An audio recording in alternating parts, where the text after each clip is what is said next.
안녕하세요, 독자님들 경제용입니다. 한번 상상해 보시죠. 화재 현장의 그 맹렬한 불길 속으로 뛰어들 수 있는 최첨단 소방 로봇을 기껏 개발해냈는데 법적으로는 이게 자동차나 보행자 중 어느 곳에도 속하지 않는다는 이유로 도로에 바퀴조차 올릴 수 없다면 어떨까요? 와, 진짜 속 터지는 상황이죠. 그러니까요. 근데 사실 지난 28년 동안 대한민국 첨단 산업이 마주했던 현실이 딱 이랬거든요.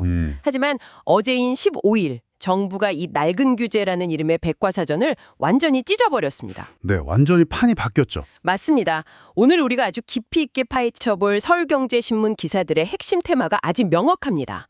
폭발적으로 질주하며 가속 페달을 밟는 한국 경제의 성장 드라이브, 그리고 엔진이 타버리지 않도록 촘촘하게 설계된 방어망에 대한 치열한 줄다리기입니다.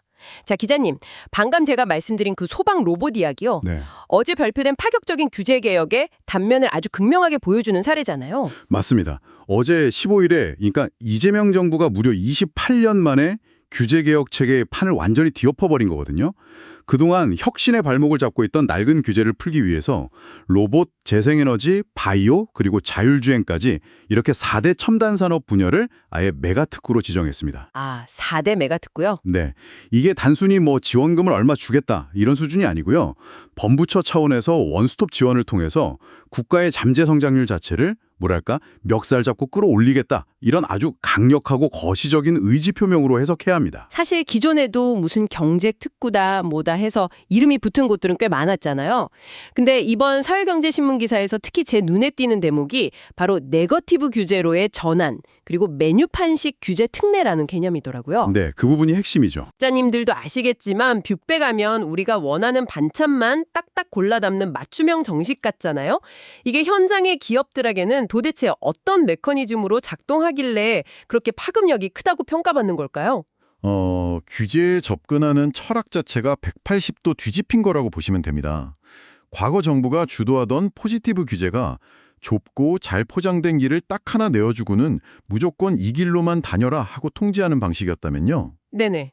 이번에도 입된 네거티브 규제는 아주 거대한 울타리를 딱 쳐놓고 이 울타리 밖으로 넘어가지 않는 한 그 안에서는 무슨 짓을 하든 마음껏 뛰어놀아라 이렇게 허락하는 거대한 놀이터와 같습니다. 와, 거대한 놀이터요? 그러니까 예전에는 기업이 새로운 기술을 내놓을 때마다 이게 무해하다는 걸 스스로 입증해야 하는 무거운 책임이 있었잖아요. 근데 이제는 정부가 이게 유해하다는 걸 증명하지 못하면 원칙적으로 모든 실험이랑 상용화를 다 허용하는 방식으로 완전히 넘어간 겁니다. 아, 놀이터의 울타리 안에서는 그 소방 로봇이 일반 도로를 질주하던 아니면 바이오 기업이 아직 정식 허가가 안 난 첨단 의료기기를 임상 전에 선제적으로 테스트를 해보든 법의 잣대로 처벌하지 않겠다는 거군요. 바로 그겁니다. 거기다가 그 메뉴판식 규제 특례라는 건 기업하고 지방정부가 그 놀이터에다가 어떤 미끄럼틀을 놓고 어떤 그네를 달지 자신들의 지역적 특성이나 산업 수요에 맞춰서 규제 완화 조치를 직접 골라 담을 수 있다는 뜻이거든요. 획일적인 통제가 아니라 수요자 중심의 맞춤형 자율성을 보장하겠다는 거네요. 맞아요. 그리고 여기서 끝이 아닌 게 이 메가 특구들이 그냥 허벌판에 덩그러니 지정되는 게 아닙니다. 현 정부의 지방균형 발전 핵심 전략인 이른바 5극 3특 체제와 아주 정교하게 톱니바퀴처럼 맞물려 돌아간다는 점이 정말 중요합니다. 기사를 보면서 저도 그 5극 3특이라는 다료가 약간 암호처럼 느껴졌거든요. 구체적으로 어떤 그림을 그리고 있는 건가요? 쉽게 풀어서 설명해드리면요. 지금 수도권에만 경제랑 인구가 너무 비대하게 집중돼서 압력이 폭발 직전이잖아요. 이걸 전국 5개의 초강력권, 즉 5극이란 3개의 특별자치권으로 분산시키겠다는 국가 공간 재편 전략입니다. 아, 완전히 분산시키는 거군요. 네, 정부가 지방 거점에 아주 거대한 첨단 산업 놀이터를 세워줄 테니까 수도권에서 그 비싼 임대료랑 낡은 규제에 갇혀있던 기업들한테 그곳으로 내려가서 마음껏 혁신해라 이런 강력한 유인책을 던진 겁니다. 지역마다 특화된 생태계를 구축하겠다는 거네요. 근데 기자님, 솔직히 아무리 최신식 놀이터를 크게 지어놔도 거기서 뛰어놀 똑똑한 아이들, 즉 고급 인재들이 지방에 머물지 않으면 기업 입장에서는 굳이 내려갈 이유가 없지 않습니까? 결국 사람이 핵심일 텐데요. 그 모순을 해결하려고 교육부도 어제 곧바로 움직였습니다. 지역 거점 국립대 3곳을 연내에 신속하게 선정해서요. 향후 5년 동안 각 학교별로 매년 무려 1,000억 원씩을 쏟아붓겠다고 발표를 했거든요. 와, 1,000억 원이요. 엄청나네요. 거기다 일반 거점 국립대에도 연간 300억 원 안팎의 자금을 지원하고요. 그러니까 규제를 철폐해서 기업이 내려갈 공간을 만들고 막대한 자금을 투입해서 그 기업에서 일할 인재를 아예 현지에서 길러내는 투크랙 전략을 동시에 밀어붙이는 겁니다. 그렇군요. 이렇게 정부가 네거티브 규제로 거대한 판을 깔아주고 첨단 산업의 고속도로를 확 뚫어주니까 당연히 시장에 막대한 자본도 가만히 있을 리 없겠죠. 기사를 보면 이 돈이 지금 어디로 얼마나 무서운 속도로 쏠리고 있는지 지표가 명확하게 드러나잖아요. 네, 맞습니다. 어제 기준으로 국내 상장지수 펀드, 즉 ETF 순자산 총액이 사상 처음으로 400조 원을 돌파했어요. 네, 어제 장 마감 기준으로 정확히 398조 1,246억 원으로 집계가 됐습니다. 게다가 코스피 지수가 6,091.39라는 정말 경이적인 숫자로 마감한 걸 고려하면 사실상 400조 원 돌파가 기정사실화된 상황이죠. 와, 코스피 6천 시대라니. 저는 이 현상에서 진짜 약간 섬뜩하게까지 느껴지는 부분이 바로 그 숫자가 불어나는 미친 가족도거든요. 전체 ETF 순자산이 200조 원에서 300조 원까지 불어나는데 걸린 시간이 215일이었단 말이에요. 네, 그랬죠. 근데 300조 원에서 이번에 400조 원 고지를 밟는 데는 불과 100일밖에 안 걸렸습니다. 올해 들어서 하루 평균 거래 대금만 17조 4천억 원이 넘어가고 이게 2년 전인 2024년이랑 비교하면 무려 5배나 폭증한 거예요. 어마어마한 속도입니다. 여기서 제가 독자님들을 대신해서 좀 날카로운 의문을 하나 던지고 싶어요. 지금 이 막대한 자금 유입의 핵심 원인이 퇴직연금 계좌인 DC나 IRP를 통한 ETF 투자라고 하잖아요. 사람들의 그 피 같은 노후 자금까지 증시로 이렇게 맹렬하게 쏠리는 현상, 이거 혹시 빚내서 투자하는 거대한 거품의 징조로 봐야 하는 거 아닙니까? 자산 증식 속도만 딱 떼놓고 보면 충분히 제기할 수 있는 아주 합리적인 경고입니다.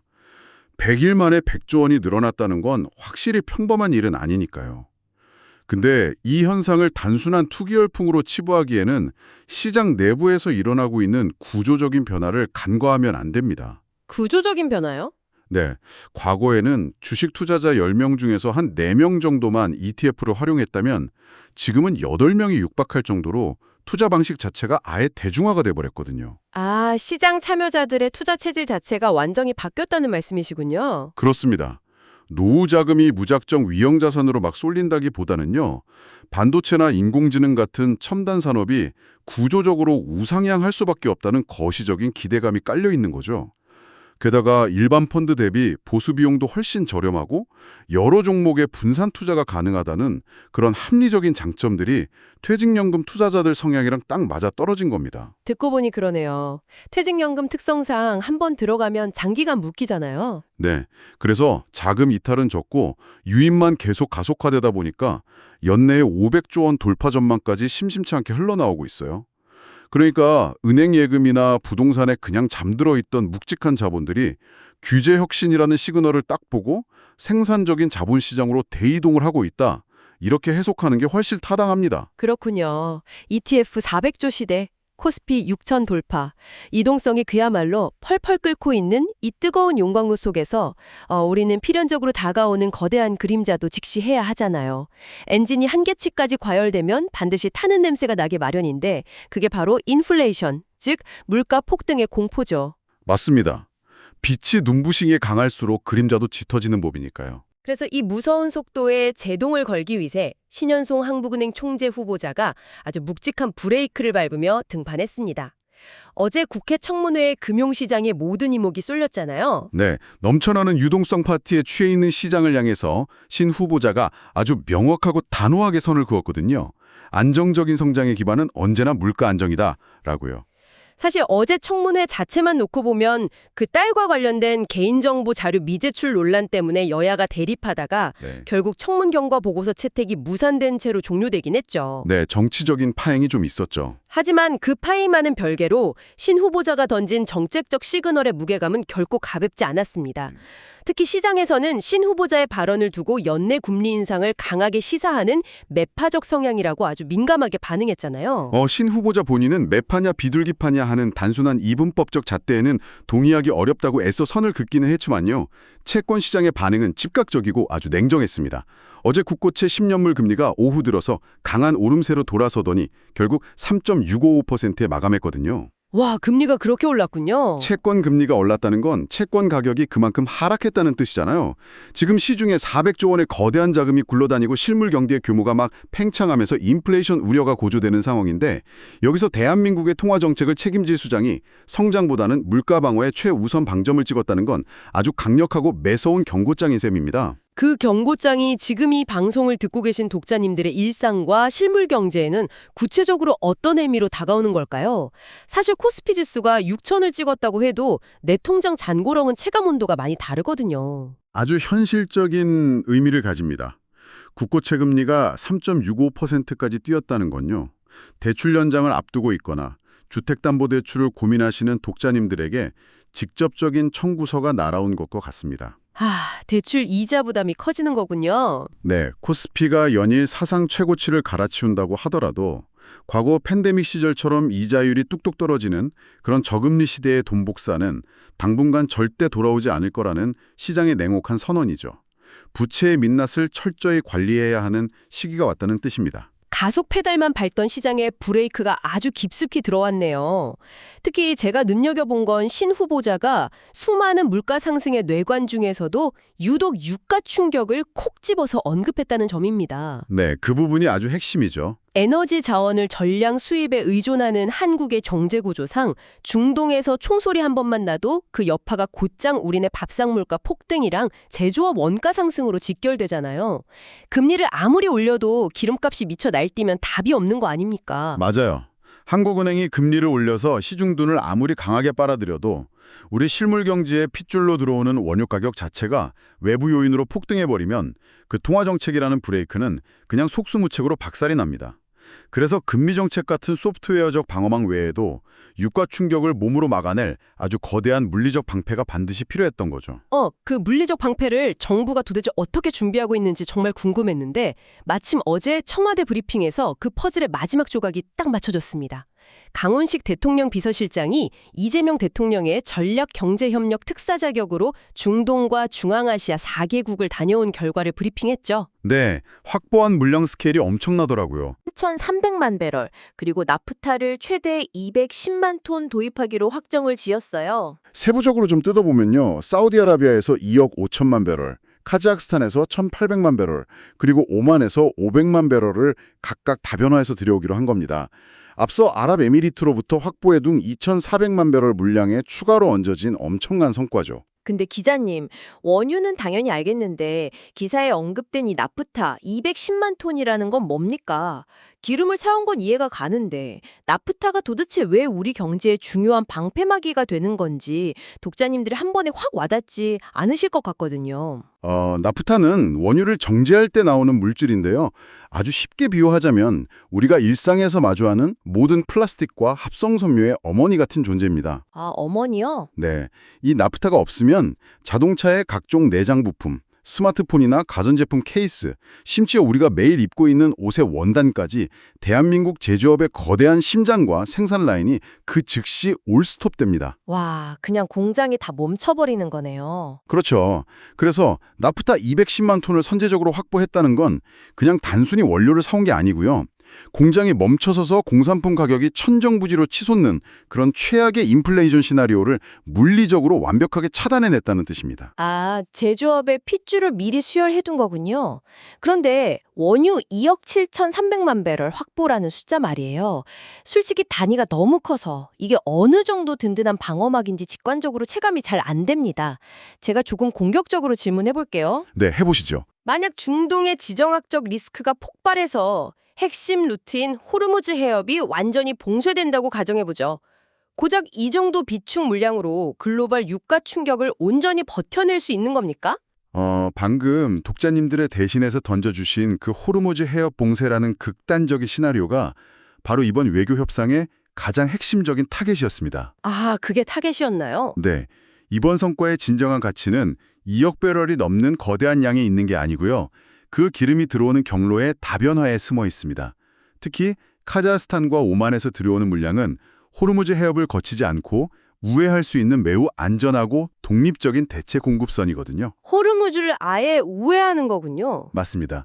다시 말해서 중동에서 최악의 전쟁이 터져서 메인 파이프가 딱 끊어진다 하더라도 대한민국 경제라는 거대한 기차가 평소와 다름없는 속도로 무려 석 달 이상을 멈추지 않고 달릴 수 있는 물리적인 기초 체력을 비축했다. 이런 의미입니다. 와, 석 달을 버틸 수 있다니 정말 엄청나네요. 거기다가 카타르로부터는 산업동력이랑 겨울철 난방에 필수적인 LNG 우선 공급 약속까지 철공수처럼 단단하게 받아내면서 자원 안보의 틈새를 완벽하게 메웠습니다. 그렇군요. 놀이터를 만들어서 규제를 허물고 그 위를 첨단산업이라는 자동차가 폭발적으로 질주합니다. 거기에 400조 원이 넘는 막대한 유동성이 쏟아져 들어오면서 코스피 6000 시대를 확 열어젖혔죠. 하지만 동시에 그 거대한 엔진이 녹아내리지 않도록 한국은행의 금리 인상 시그널과 원유 우회 공급망이라는 묵직한 브레이크도 아주 팽팽하게 작동하기 시작했습니다. 이렇게 경제의 가속 페달과 감속 브레이크가 동시에 강력하게 맞물려 돌아가는 역동적인 시대 속에서 독자님들의 자산 포트폴리오와 미래 계획은 지금 어느 방향을 향해 조준되어 있습니까? 지금까지 2026년 한국 경제의 성장 동력과 인플레이션 방어망이라는 주제에 대해 다뤘습니다. 다음에도 빠른 소식으로 찾아뵙겠습니다. 지금까지 서울경제신문 경제용이었습니다. 감사합니다.